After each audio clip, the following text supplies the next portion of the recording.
गरुड़ पुराण सामान्य जानकारी।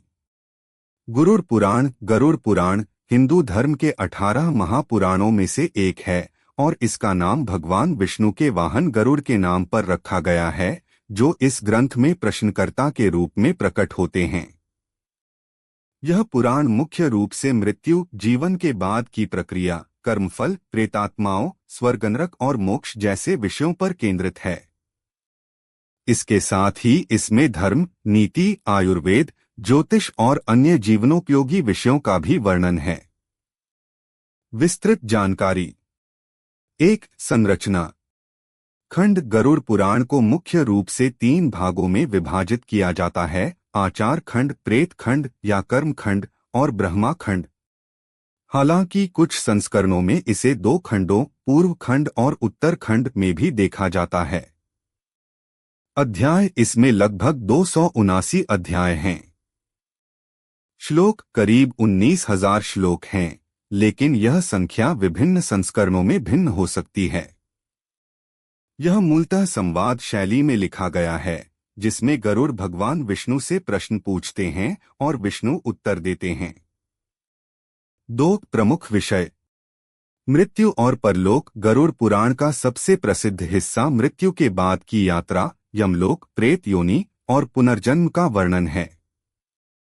यह बताता है कि आत्मा शरीर छोड़ने के बाद क्या क्या अनुभव करती है। कर्म और फल। कर्मों के आधार पर स्वर्ग, नरक या अन्य लोकों में गति का विस्तृत विवरण। श्राद्ध और तर्पण। मृतकों के लिए श्राद्ध और पिंडदान की विधि, जिसे हिंदू संस्कृति में बहुत महत्वपूर्ण माना जाता है। आयुर्वेद और स्वास्थ्य। इसमें रोगों के कारण, निदान और उपचार के बारे में जानकारी दी गई है। ज्योतिष और भूगोल। ग्रहों, नक्षत्रों और पृथ्वी की संरचना का वर्णन। धर्म और नीति। जीवन जीने के नियम, दान पुण्य का महत्व और नैतिकता पर जोर। मोक्ष। भक्ति और ज्ञान के माध्यम से मोक्ष प्राप्ति का मार्ग। 3 खंडों का संक्षिप्त विवरण। आचार खंड। पूर्व खंड। सृष्टि की उत्पत्ति, भगवान विष्णु की महिमा, विभिन्न अवतारों का वर्णन।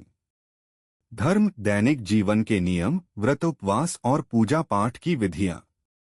आयुर्वेद। ज्योतिष, व्याकरण और अन्य विद्याओं का उल्लेख। इसमें कई प्रसंग हैं, जैसे सूर्य और चंद्र वंश का इतिहास।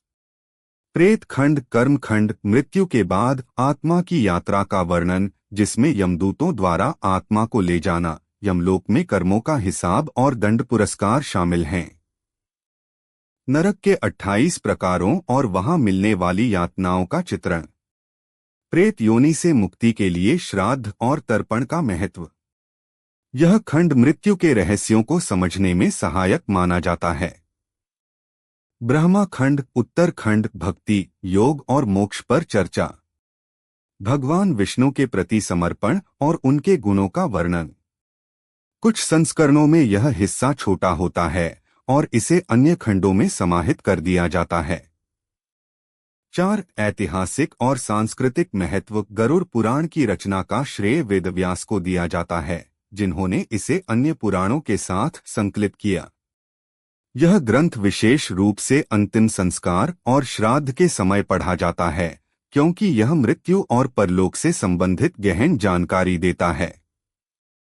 इसके प्रेत खंड का उपयोग हिंदू परिवारों में मृत्यु के बाद 13 दिनों तक कथा वाचन के लिए किया जाता है, जिसे गरुड़ पुराण पाठ कहते हैं। 5 लोकप्रियता और उपयोग। गरुड़ पुराण का प्रेत खंड सबसे अधिक चर्चित है, लेकिन इसके अन्य हिस्से भी ज्ञानवर्धक हैं। लोग इसे केवल मृत्यु से संबंधित ग्रंथ मान लेते हैं, पर इसमें जीवन जीने की कला भी समाहित है। यह संस्कृत में लिखा गया है, लेकिन हिंदी, तमिल, तेलुगु आदि भाषाओं में इसके अनुवाद और व्याख्याएं उपलब्ध हैं। 6 दार्शनिक संदेश। यह ग्रंथ कर्मफल के सिद्धांत पर जोर देता है, जैसा करोगे वैसा भरोगे। भक्ति और ईश्वर के प्रति समर्पण को मोक्ष का साधन बताया गया है। मृत्यु को जीवन का स्वाभाविक हिस्सा मानकर इससे भयमुक्त होने की प्रेरणा दी गई है। 7 रोचक तथ्य। गरुड़ पुराण में नरक के वर्णन को बहुत भयावह बताया गया है। जैसे रौरव नरक में पापियों को सर्पों से कटवाना या कुंभीपाक नरक में तेल में उबालना। इसमें विष्णु के 24 अवतारों का उल्लेख है, जो अन्य पुराणों से भिन्न हो सकता है। आयुर्वेद के हिस्से में कई प्राचीन चिकित्सा विधियों का जिक्र है, जो आज भी प्रासंगिक हैं। जय सनातन धर्म।